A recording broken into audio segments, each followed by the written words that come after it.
Bismillahirrahmanirrahim. Sallallahu alayhi wa sallam. Allahumma rabbi zidni ilma. Sallallahu alayhi wa sallam. Ameen. Alhamdulillahi rabbil alameen. In this lecture, I will discuss the solutions of S2 variant 61 of June 2020. And for this, I am using the work of an outstanding and one of my best student, Miss Ashna Ejaz of class 2021, the Lyceum. Well, all instructions are very important, especially this last one. Give non-exact numerical answers correct to three significant figures and so on. An important advice for me and for everyone, we should be good to others. Question number 1. The length x centimeters of a random sample of 7 leaves from a certain variety of tree are as follows. Calculate unbiased estimates of the population mean, which is mu cap, and variance, which is sigma cap square. So if you know the formulas of these two, you can easily do this. We find mu cap with the help of sample mean, and this is the formula of sample mean. Sum of all the observations divided by total number of observations. Here is the answer. Sigma cap square. This is the formula of sigma cap square. Make sure you substitute the values of each and every quantity correctly. We got this value in this way. Sum of square of all the observations, 5.2 square, 4.8 square, 5.5 square, and so on, divided by 7. This is the sample mean, square of sample mean. This is the accurate value, and this is the three significant value. Make sure you will use this accurate value in later part. Now, one very important concept. This is sigma cap square, and we find this with the help of sample variance. Therefore, this value is more accurate than the true population variance. So, if you have both of these values, if you have the value of sigma cap square and sigma square, then you have to prefer this, because sigma cap square is more accurate than sigma square. It is now given that true value of population variance is this. This is sigma square, and this is sigma cap square. We will use this value instead. And that x has normal distribution. Find a 95% confidence interval for the population mean. 95% means this total area is 97.5. So for 97.5, this number is 1.96. So we have, this is the formula of confidence interval for mu when the distribution is normal. If you know this formula, you can easily do this. X bar is here, z is 1.96, sigma cap is under root 0.5229 and 7. You can write this as, if you want, sigma cap square under root. They both mean the same thing. With plus sign, you'll get 5.49. With negative sign, you'll get 4.442. This is the required confidence interval for mu. This solution is very important because of this part. So if you want to take the screenshot of this solution, you can.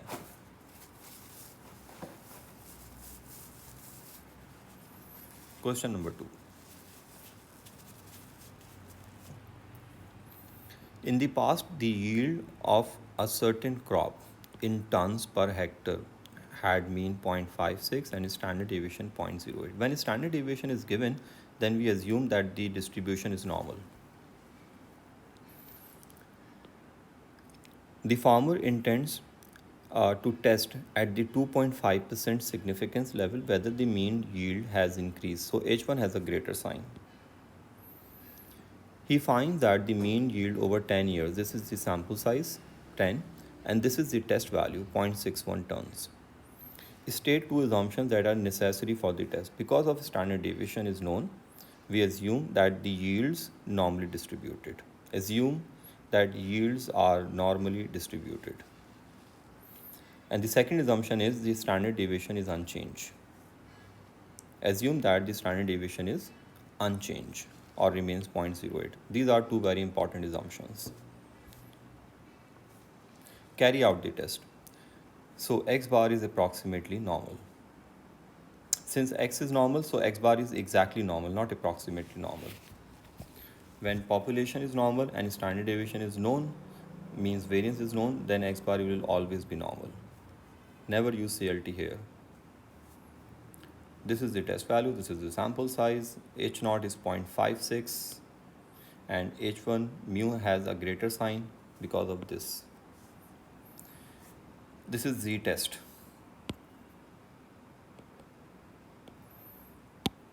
Test value mu naught under root of this. We just need to check whether this value lies in critical region or not. And we are testing this up to 2.5%. So this is 2.5% and this is 97.5%. So this number is 1.96. And 1.97 lies in critical region. So we have to conclude, we have to first state, since 1.97 is greater than 1.96, this number is greater than 1.96, therefore we have to reject H naught. And then we have to accept the claim that mu has increased, the mean yield has increased.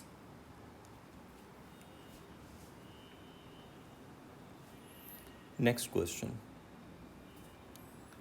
Question number 3. The masses in kilograms of large sacks of flour and small sacks of flour have the independent distributions. I'm sorry. Part A. Find the probability that the total means sum, of 6 randomly chosen of large sacks is more than 245. This question is very simple. 6L is greater than 245.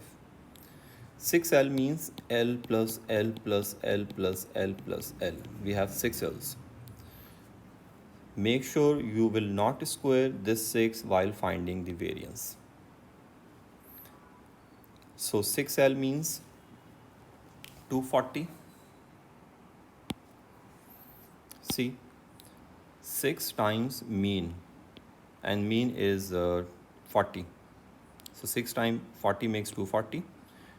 And this is very important. Don't square this number because this number is total. It's not multiple of L. So it's just 6 times 1.5 square. This is the variance of this distribution. Now, find the probability. 1.3608.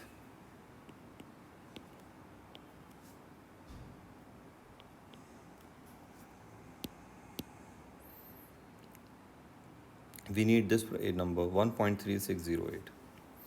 So 1.3608 is here.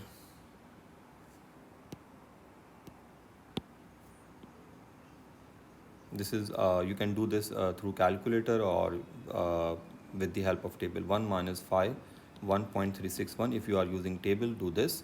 If you are using calculator, then first get this area and then subtract this area from 0.5 to get this area. That's the answer, 0.0868. You all know how to find this area. You have done this in normal distribution.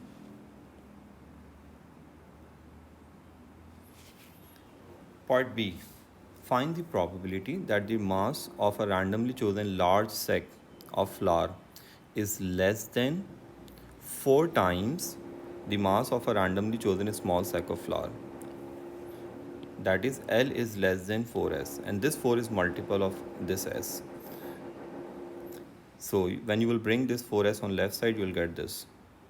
Make sure you will square this number while finding the variance and convert this negative into positive because variance can never be negative. So mean is very simple. Mean of L and 4 times mean of S, and same sign is here in mean. In variance, this sign will become plus and this 4 will become 4 square. This is the variance. Now get this probability.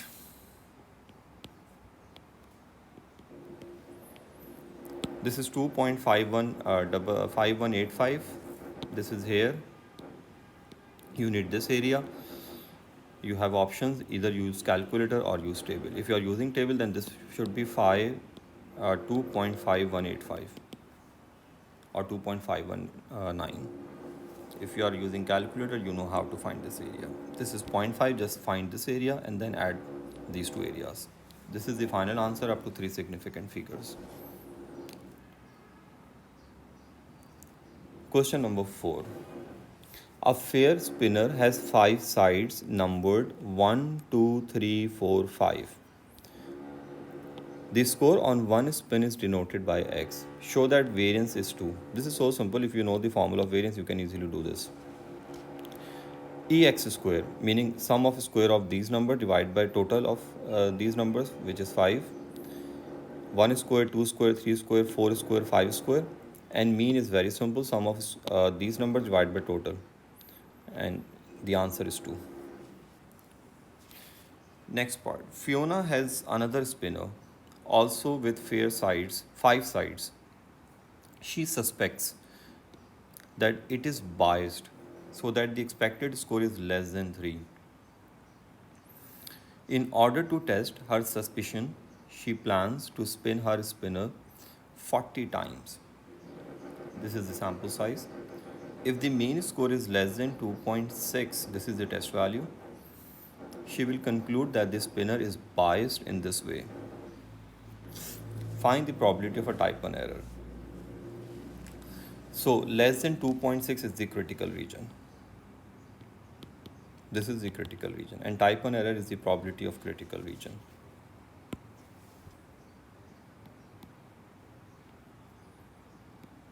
Type 1 means the probability of critical.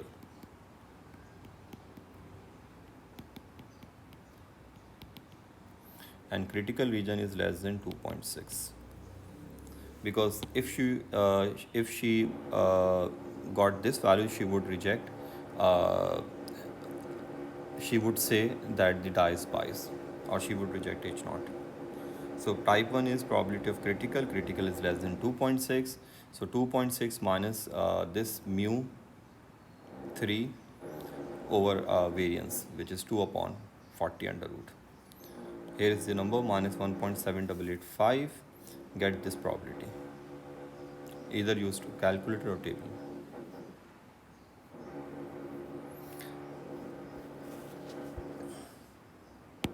This, let me explain this 3. This means H naught is mu less than 3. Sorry, mu is equal to 3. And H1 is mu less than 3. Because of large sample size, we assume that we use central limit theorem. And according to central limit theorem, x bar is approximately normal. State what is meant by a type 2 error in this context. This means type 2, concluding that mu is 3 when it is not. Or you can say concluding that the die is fair when it is not. Concluding that the die is fair when it is not a fair die. Whenever they ask explain type 2 error in context, then explain type 2 with the help of this information. This means the die is fair, and this means the die is biased. So type 2, when you are explaining type 2 in the context, then you should use this information. Always use this information to explain type 2 error in the context. Say the mean is 3 when it is not. This is the easiest way to explain type 2 error or type 1 error.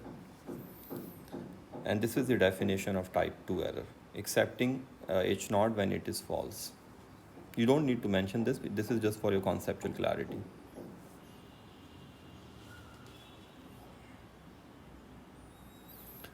Question number 5. Each week, a sports team plays one home match and one away match. So for home match, we will use HM, away match, AM. In their home matches, they score goals at a constant rate of 2.1 goals per match. This is the lambda 2.1 for home matches. In their away matches, they score goals at a constant average rate of 0.8. This is the lambda for away matches. You may assume that the goals are scored at random. and independently of one another. A week is chosen at random. Find the probability that the team scores a total. This is important. Total means sum of these two, 2.1 and 0.8, of 4 goals in their 2 matches. So 2.9. Lambda is 2.9. Total of 4 means exactly 4 goals. So you need this probability.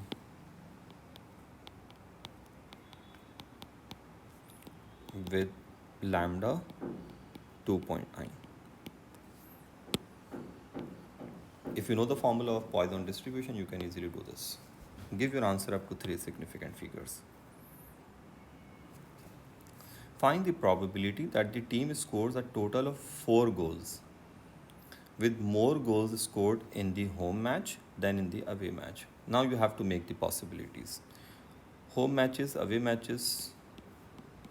So maybe 4 goals in home matches and no goal in away matches, maybe 3 in home and 1 in away, and this possibility is not possible.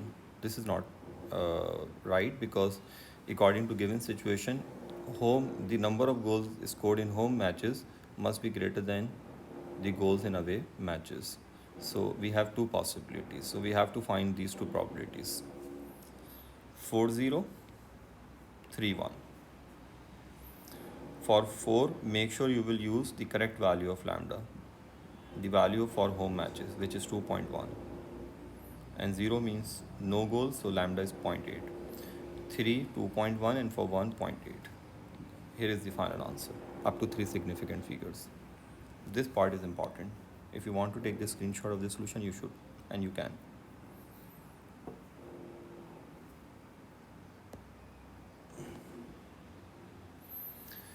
Part B, use a suitable approximating distribution. So this must be the normal approximation, because in Poisson we use normal approximation. To find the probability that a team scores fewer than 25 goals in 10 randomly chosen weeks. So we have to check the value of lambda first. 10 randomly weeks and total fewer than 25 goals in 10 randomly chosen weeks. So for 1 week, lambda is 2.9. For 10 weeks, lambda should be 29. And this value is greater than 15. So use normal approximation.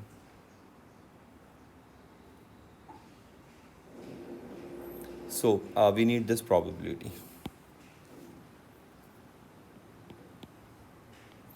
This is very important.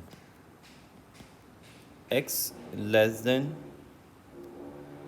25. So you have to use number line for continuity corrections. This 25 is exclusive, so the first number should be 24. And since we are going on this side, so we have to take the upper bound. Whenever we go on this side on number line, we take the upper bound, and the upper bound of 24 is 24.5. Make sure you will write the correct value here.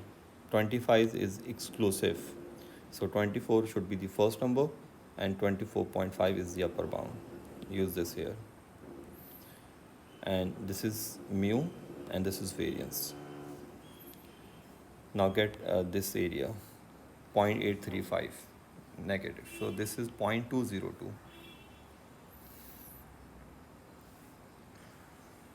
Since lambda is greater than 15, that is why we use a normal approximation.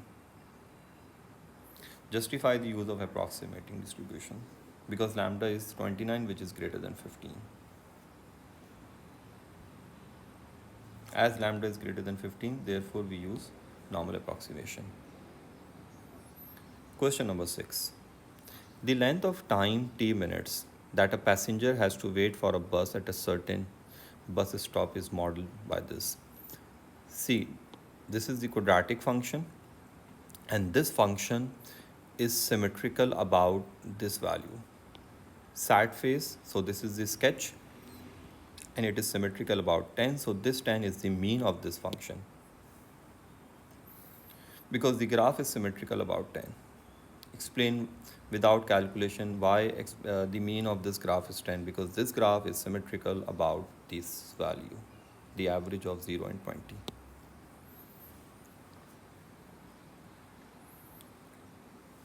That's the reason. Variance. Always make a rough sketch whenever they ask state the value of ET or explain why ET is 10. If you will make the rough sketch, you can easily answer to this question. Now variance is very simple. You all know how to find the variance. This is the formula of variance. We have mean. We just need ET square. So all x 0, 20, t square is here, and this is the function. First get the simplified form of this and then integrate this. You all know how to integrate this function. The answer of this is 120. So substitute 120 here and mean is here. Final answer is 20. This is 120 minus tan square. Next part. This part is important. It is given that probability t less than 10 plus a is p. Now this is the sketch. This sketch is here. You can easily understand this part with the help of this sketch. See, this is 20, this is 0, this is 10.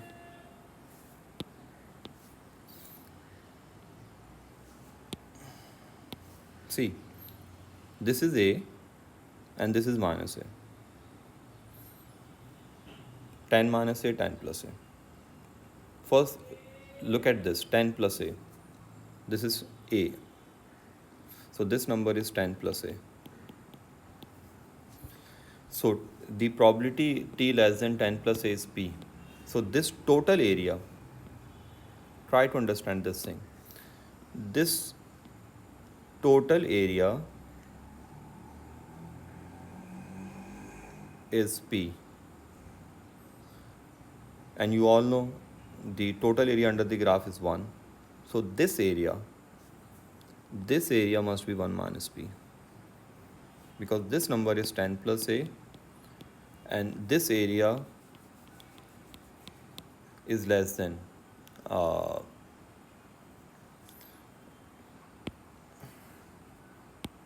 p. This is 10 plus a. Let me write this here.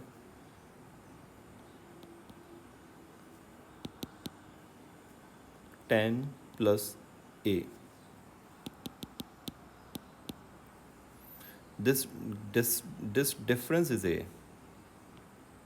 So this is 10 plus a. This difference is minus a. So this is 10 minus a. Or you can say this difference is a, because difference is always positive.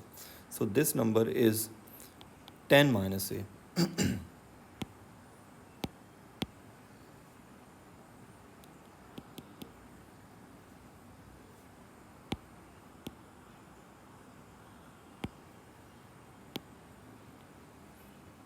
This number is 10 minus a. This is 10 plus a because this difference is a and this number is 10. So this number is 10 plus a. This is a, so this number is 10 minus a. Assume that a is 2, for example. So this will be 12 and this will be 8. So this area is p. 10 plus a less than 10 plus a is p. This total area is p. So this area must be 1 minus p because this total area is 1. Since this area is 1 minus p, so this must be 1 minus p because this graph is symmetrical about the central line. Now the question is find this area. We need this area. This is the question. Since we have this area and this area, so we can easily get this area. 1 minus this area and this area. It's here. 1 minus this and this. Here is the final answer.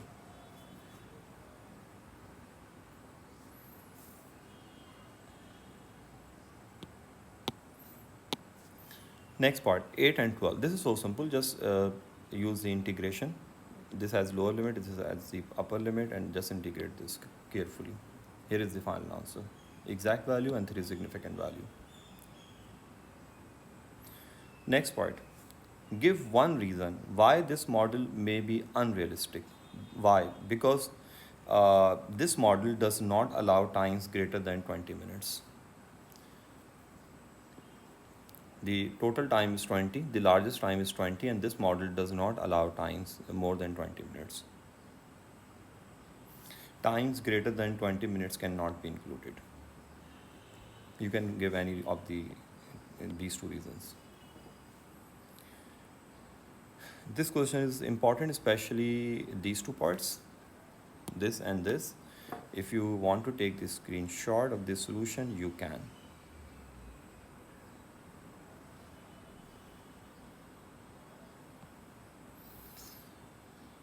An important advice for me and for everyone: be of benefit to others. And good luck. And well done, Miss Ashna. I'm extremely thankful to Miss Ashna who made this work and helped me to make this lecture. I use her paper and her presentation is really good. May Allah Pak bless her. Always Ameen. Allah Hafiz.